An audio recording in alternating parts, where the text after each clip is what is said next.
وأخيرا بعد كثير من الإشاعات ظهرت القائمة الأولية للمنتخب العراقي.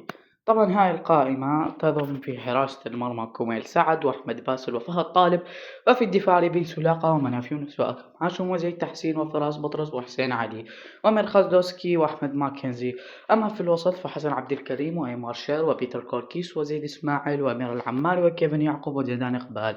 أما في خط الهجوم فيوسف الأمين، إبراهيم بايش، ماركو فرج، علي جاسم، علي الحمادي، أيمن حسين، علي يوسف، ومهند علي ميمي.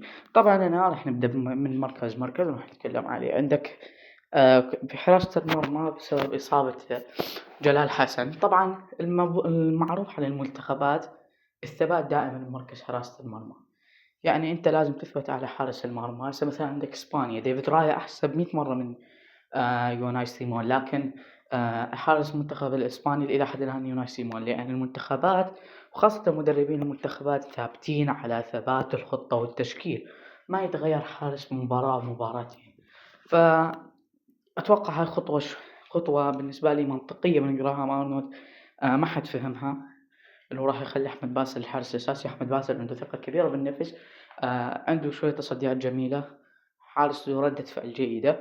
فهد طالب أيضا حارس جيد جدا، رغم أنه ما يلعب بالقدم مثل قوة أحمد باسل. أما في الدفاع عندنا المعترض على شخص واحد هو مناف يونس ما تحسه اللاعب اللي هو مدافع قوي، مدافع شوية بنيته الجسدية سيئة، وآخر 5 مباريات له مع نادي الشرطة كانت أداء سيء.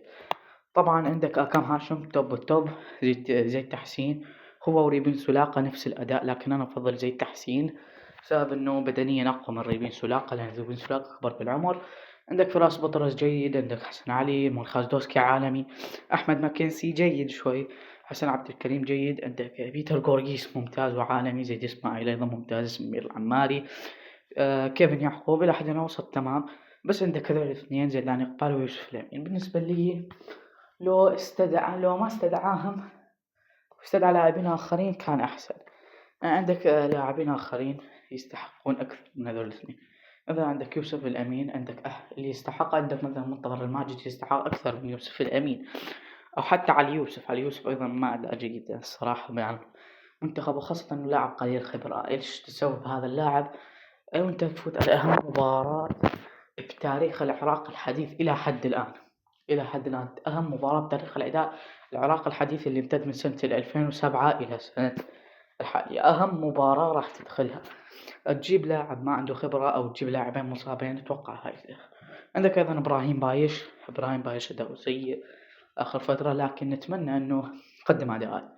أنا أعرف المدرب جابه كورقة خبرة بالمنتخب يساعد اللاعبين الجديدين إنه يستقرون. مثلا عندك لاعبين مثل ماركو فرج، عندك علي يوسف، عندك مثل لاعبين يعني شباب لسه بعد ما يتدربون، بعد ما اكتسبوا خبرة، مثل كوميل سعد. فهاي هي رأيي الشخصي بتشكيلة جراهام أرنولد. هي تشكيلة تعتبر إلى حد الآن الأفضل بالعراق، رغم أنه أكو لاعبين شوي كانوا يستحقون أن ياخذ أكثر من لاعبين. عندك أيمن حسين تو راجع من إصابة، لكن نتمنى الأفضل وبس. السلام عليكم ورحمة الله وبركاته.